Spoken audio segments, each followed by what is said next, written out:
Welcome to my video. ನನ್ನ ಚಾನಲ್ನ subscribe ಮಾಡಿ ಸಪೋರ್ಟ್ ಮಾಡಿ. ಇವತ್ತಿನ ರೆಸಿಪಿ ಪೂರಿ, ಸ್ವೀಟ್ ಪೂರಿ ಅಂತೀವಿ, ಚಿರೋಟಿ ಅಂತೀವಿ. ಅದಕ್ಕೆ ಮಾಡೋದಕ್ಕೆ ಬೇಕಾಗಿರೋದು ಮೈದಾ ಮತ್ತು ಸ್ವಲ್ಪ ಚುಟುಕಿ ಉಪ್ಪು ಹಾಕಿದ್ದೀನಿ. ನೀರು ಹಾಕಿ ಕಲಸಿಟ್ಬಿಡಿ. ಒಂದು 1/4 kg ಜಾಸ್ತಿ ನಾನು ಮಾಡಿದ್ದೀನಿ, ಒಂದು 250 ಗ್ರಾಮ್ಗಿಂತ ಜಾಸ್ತಿ.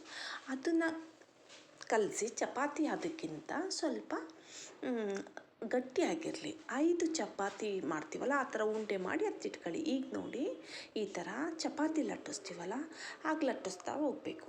ನೋಡಿ, ತೆಳುವಾಗಿರಬೇಕು. ಅದು ತೆಳ್ಳಗೆ ಲಟ್ಟಿಸಿ. ಇದನ್ನು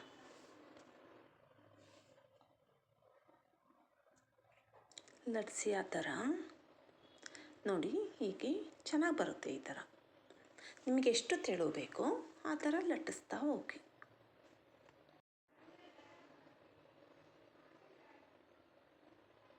ಬಟ್ ದಪ್ಪ ಮಾತ್ರ ಇರಬಾರ್ದು, ಇದು ಚೆನ್ನಾಗಿ ಬರಲ್ಲ. ಇದನ್ನು ಲೇಯರ್ ಟೈಪ್ ಮಾಡಬೇಕು ನಾವು. ತುಂಬ ಚೆನ್ನಾಗಿರುತ್ತೆ ಇದು. ಒಂದ್ಸಲ ನೀವು ಟ್ರೈ ಮಾಡಿ ನೋಡಿ. ನಮ್ಮ ಮನೆಯಲ್ಲಿ ಇದು ತುಂಬ ಇಷ್ಟಪಡುವಂಥ ಸ್ವೀಟ್ ರೆಸಿಪಿ. ಬಟ್ ಮಾಡೋ ಪ್ರೋಸೆಸ್ ಸ್ವಲ್ಪ ಲೇಟ್ ಆಗುತ್ತೆ. 1.5 ಅವರ್ ಅಂತೂ ತೊಗೊಳುತ್ತೆ. ಇದು 1-2 ಅವರ್ಸ್ ಬೇಕು. ಬಟ್ ನಾನು ಮಾಡೋದು ರೇರೇ. ಇದು ನನ್ನ ಮಗಳಿಗೆ ಫೋರ್ಸ್ ಮಾಡಿದರು ಅಂತ, ರಜಾ ಇತ್ತು ಅವ್ರಿಗೆ 2 ಡೇಸು. ಮಾಡೋಣ, ನಾನು ಬರ್ತೀನಿ ಅಂತ, ಹೆಲ್ಪ್ ಮಾಡ್ತೀನಿ ಅಂತ ಹೇಳಿದರು ಅಂತ ನಾನು ಮಾಡಿದ್ದಷ್ಟೇ. ಇದು ನಾನು ಮಾಡೋದು ಸ್ವಲ್ಪ ಅಪರೂಪನೇ. ನೋಡಿ, ಎಷ್ಟು ತೆಳು ಬೇಕೋ ಅಷ್ಟು ನೀವು ಲಟ್ಟಿಸ್ಬೇಕು. ಬಟ್ ದಪ್ಪ ಮಾತ್ರ ಇರಬೇಡಿ, ಚೆನ್ನಾಗಿರಲ್ಲ ಇದು. ಲೇಯರ್ ಮಾಡಬೇಕಿದು. ನೆಕ್ಸ್ಟು ಪ್ರೋಸೆಸ್ ಇದೆ ಇನ್ನೊಂದು. 5 ಇದೇ ಥರ ನೀವು ತೆಳ್ಳುವಾಗಿ ಲಟ್ಟಿಸಿ ಎತ್ತಿಟ್ಕೊಳ್ಳಿ. ನೋಡಿ, ಈ ಥರ ಲಟ್ಟಿಸ್ಬೋದು. ನನಗೆ ಇದ್ದಿದ್ದಿಲ್ಲ, ಸ್ಟೀಲಿಂದು ಮಣೆ ಇದೆಯಲ್ಲ, ಇದು ನನಗೆ ತುಂಬ ಚೆನ್ನಾಗಿದೆ, ಕಂಫರ್ಟ್ ಅನ್ನಿಸ್ತು. ಬಟ್ ಉಡ್ಡಿನ ಮಣೆಗಿಂತ, ಚಪಾತಿಲಿ ಮಾಡ್ತೀವಲ್ಲ ಆ ಮಣೆಗಿಂತ ಇದು ನನಗೆ ಇಷ್ಟ ಆಯಿತು. ಹಾಗಾಗಿ ನಾನು ಇದರಲ್ಲೇ ಮಾಡೋದು. ಚೆನ್ನಾಗಿದೆ ಇದು. ಬಟ್ ಹಿಟ್ಟೆಲ್ಲ ಹೊರಗಡೆಗೆಲ್ಲ ಬರಲ್ಲ. ನಮಗೆ ಹೆಣ್ಮಕ್ಳಿಗೆ ಅದೊಂದು ಪ್ರಾಬ್ಲಮ್ಮು. ಚಪಾತಿ ಮತ್ತು ರೊಟ್ಟಿ ಮಾಡಬೇಕು ಅಂದರೆ ಮಾಡೋದಕ್ಕಿಂತ ಜಾಸ್ತಿ ನಮಗೆ ಕ್ಲೀನಿಂಗ್ ಪ್ರೋಸೆಸ್ಸೇ ಜಾಸ್ತಿ ಆಗುತ್ತೆ. ಹಾಗಾಗಿ ಇದು ಕಂಫರ್ಟ್ ಇದೆ. ಬಟ್ ನನ್ನ ಅಡ್ವೈಸ್ ಇದು ಚೆನ್ನಾಗಿದೆ. ಎಲ್ಲ ಆನ್ಲೈನ್ ಶಾಪಲ್ಲೂ ಸಿಗುತ್ತೆ, ತೊಗೊಳ್ಳಿ ಒಂದ್ಸಲ.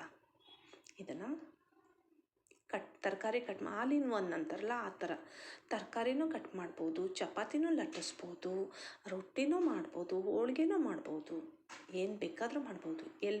ಇದರಿಂದ ಇದು ತುಂಬ ಬೆನಿಫಿಟ್ ಇದೆ. ಈ ಪ್ರಾಡಕ್ಟು ನನಗೆ ಇಷ್ಟ ಆಯಿತು, ತುಂಬ ಇಷ್ಟ ಆಯಿತು ನನಗೆ. ನೋಡಿ, ಎಷ್ಟು ತೆಳು ಬೇಕೋ ಅಷ್ಟು ತೆಳು ಮಾಡಿ 5 ಇದೇ ಥರ ಮಾಡಿ ಎತ್ತಿಟ್ಕೊಳ್ಳಿ. ಒಂದು ಪೇಪರಿಗೆ ಹಾಕಿ ಎತ್ತಿಟ್ಕೊಳ್ಳಿ. ಮೈದಾ ಒಂದ್ರ ಮೇಲೆ ಒಂದು ಹಾಕಿದರೆ ಅಂಟುತ್ತೆ ಅದು. ಹಾಗಾಗಿ ಒಂದೊಂದು ಸಪ್ರೇಟಾಗಿ ಹಾಕಿ ಅದು ಒಣಗಿಸ್ಬೇಡಿ. ಚಪಾತಿ ಇದನ್ನು ಲಟ್ಸಿದ ಮೇಲೆ ಬಟ್ ಬೇಗ ಮಾಡಿ ಅದನ್ನು ಒಂದು ನೋಡಿ, ಈ ಥರ ಲಟ್ಸಿರ್ತೀವಲ್ಲ ಅದಕ್ಕೆ ತುಪ್ಪ ಸ್ಪ್ರೆಡ್ ಮಾಡಿ, ಅದನ್ನು ತುಪ್ಪನ. ನೆಕ್ಸ್ಟು ಅಕ್ಕಿ ಹಿಟ್ಟಿರುತ್ತಲ್ಲ, ರೊಟ್ಟಿಗೆ ಅಕ್ಕಿ ಹಿಟ್ಟು ಬಿಡಿಸಿರ್ತೀವಲ್ಲ ಆ ಅಕ್ಕಿ ಹಿಟ್ಟನ್ನು ಅದನ್ನು ಮತ್ತೆ ಅದ್ರ ಮೇಲೆ ಸ್ಪ್ರೆಡ್ ಮಾಡಬೇಕು. ನೆಕ್ಸ್ಟ್ ಇನ್ನೊಂದು ಚಪಾತಿ ಈ ಥರ ಮತ್ತೆ ತುಪ್ಪನ ಹಾಕಿ ಮತ್ತೆ ಅಕ್ಕಿ ಹಿಟ್ಟನ್ನ ಸ್ಪ್ರೆಡ್ ಮಾಡಿ. ನೋಡಿ, ಇದೇ ಥರ ನೀವು 5 ಮಾಡಬೇಕು. ಅಂದರೆ ಸೈಜು 5 ಒಂದೇ ಸೈಜ್ ಇರಬೇಕು. ಒಂದು ಚಿಕ್ಕದು ದೊಡ್ಡದನ್ನ ಮಾಡಬೇಡಿ.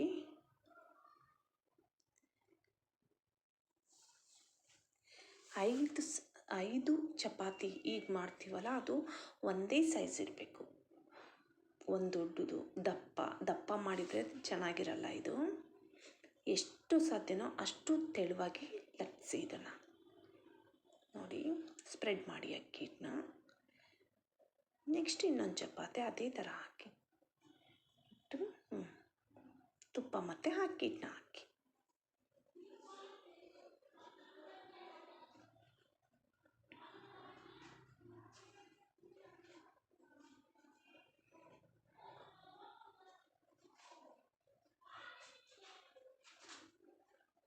ಅಕ್ಕಿ ಹಿಟ್ಟನ್ನ ಸ್ಪ್ರೆಡ್ ಮಾಡಿ ಅದೇ ಥರ. ಇದು ಲಾಸ್ಟ್ ಅಂತಿದು, ಇದಕ್ಕೂ ಮೇಲ್ಗಡೆಗೆ ತುಪ್ಪ ಹಾಕಿ ನೋಡಿ.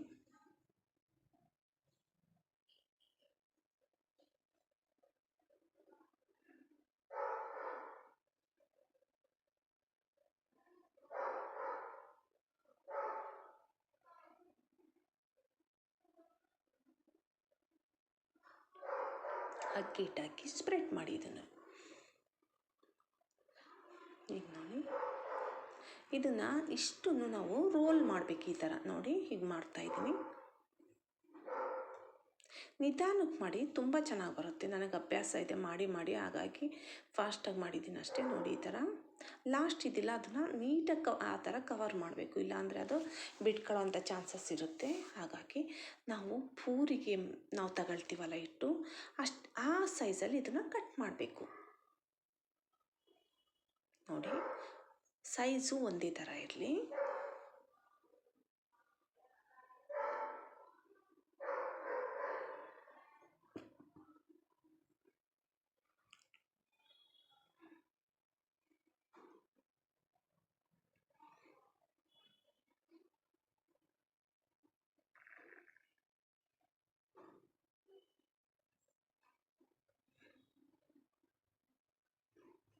ಎಲ್ಲನೂ ಒಂದು ಪ್ಲೇಟಿಗೆ ಎತ್ತಿಟ್ಕೊಳ್ಳಿ ಅದನ್ನು.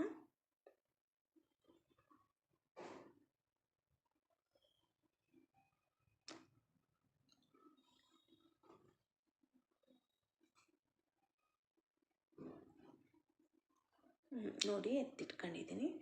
ನೆಕ್ಸ್ಟ್ ಅದನ್ನು ನೋಡಿ ಹಿಟ್ಟೇನು ಹಾಕೊಳ್ಳೋದು ಬೇಡ, ಹಾಗೆ ಲಟ್ಸಿ. ಹಿಟ್ಟು ಹಾಕಿದರೆ ಎಣ್ಣೆಲಿ ನಾವು ಕರಿಬೇಕಾದ್ರೆ ಎಣ್ಣೆ ಕಪ್ಪಗಾಗೋಂಥ ಚಾನ್ಸಸ್ ಇರುತ್ತೆ. ಹಾಗಾಗಿ ಹಿಟ್ಟು ಹಾಕಬೇಡಿ, ಹಾಗೆ ಲಟ್ಸಿ, ಚೆನ್ನಾಗಿ ಬರುತ್ತೆ.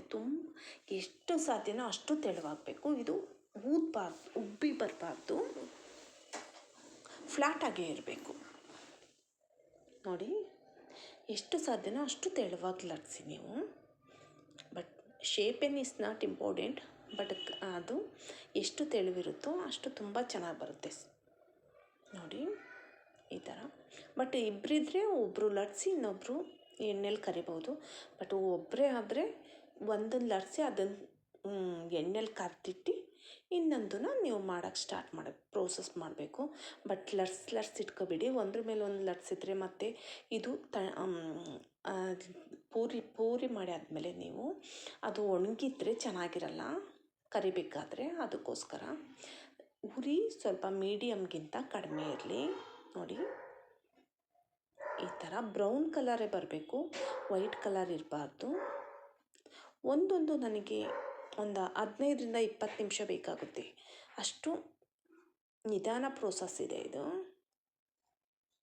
ನೋಡಿ ನೀವೇನಾದರೂ ಮೀಡಿಯಮ್ ಇದ್ದರೆ, ಉರಿ ಜಾಸ್ತಿ ಇದ್ದರೆ ಮೇಲ್ಗಡೆ ಬ್ರೌನ್ ಕಲರ್ ಬರುತ್ತೆ, ಒಳಗಡೆ ಬೆಂದಿರಲ್ಲ. ಇದು ಲೇಯರ್ ಟೈಪ್ ಇರುತ್ತಲ್ಲ, ಹಾಗಾಗಿ.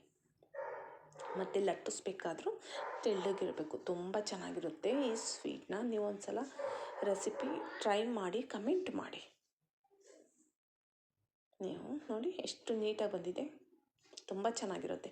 ಇದನ್ನು ಒಂದು ಪ್ಲೇಟಿಗೆ ಎತ್ತಿಟ್ಕೊಂಡು ಇದನ್ನು ಫುಲ್ ತಣ್ಣಗಾಗಬೇಕು. ನೆಕ್ಸ್ಟ್ ಇನ್ನೊಂದು ಪ್ರೋಸೆಸ್ ಇದೆ, ಅದನ್ನು ಹೇಳ್ತೀನಿ ನಾನು. ಮಾಡಿ ಎತ್ತಿಟ್ಕೊಳ್ಳಿ ಎಲ್ಲದನ್ನು. ನೋಡಿ ಲಟ್ಸಿ ಅದನ್ನು. ನೆಕ್ಸ್ಟ್ ನೋಡಿ ಈಗ ಎಷ್ಟು ಸಾಧ್ಯನೋ ಅಷ್ಟು ಬ್ರೌನ್ ಕಲರೇ ಬರಬೇಕು, ಇದು ವೈಟ್ ಕಲರ್ ಎಲ್ಲೂ ಇರಬಾರ್ದು. ನೋಡಿ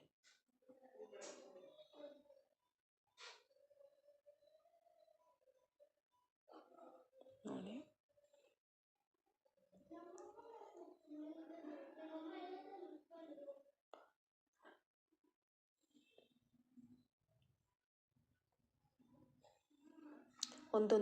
ಒಂದೇ ಕರೆದ್ಬಿಟ್ಟು ಒಂದು ಪ್ಲೇಟಿಗೆ ಎತ್ತಿಟ್ಕೊಳ್ಳಿ. ಅದು ಎಷ್ಟು ನಾವು ಕರೆದಿಟ್ಟಿರ್ತೀವಿ ಅದು ಫುಲ್ ತಣ್ಣಗಾಗಬೇಕು, ಅಷ್ಟು ಪೂರಿನೂ ತಣ್ಣಗಿರಬೇಕು.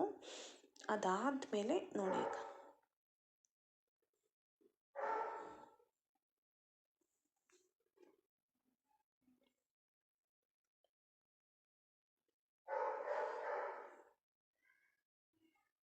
ನೋಡಿ ಇಷ್ಟು.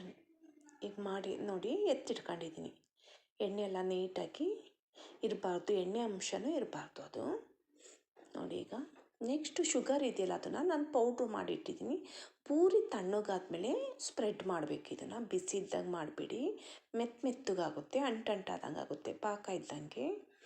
ಹಾಗಾಗಿ ನೋಡಿ ಒಂದೊಂದೇ ಪೂರಿಗೆ ಹೀಗೆ ತೆಗೆದು ಸ್ಪ್ರೆಡ್ ಮಾಡ್ತಾ ಬರಬೇಕು. ಅದನ್ನು ಮತ್ತೆ ಇನ್ನೊಂದು ಪ್ಲೇಟಿಗೆ ಎತ್ತಿಟ್ಕೊಳ್ಳಿ. ಅದು ಅಷ್ಟೂ ಎಲ್ಲದೂ ಅದೇ ಪ್ರೋಸೆಸ್, ಇದೇ ಥರ ಪ್ರೋಸೆಸ್ ನೀವು ಮಾಡಿ.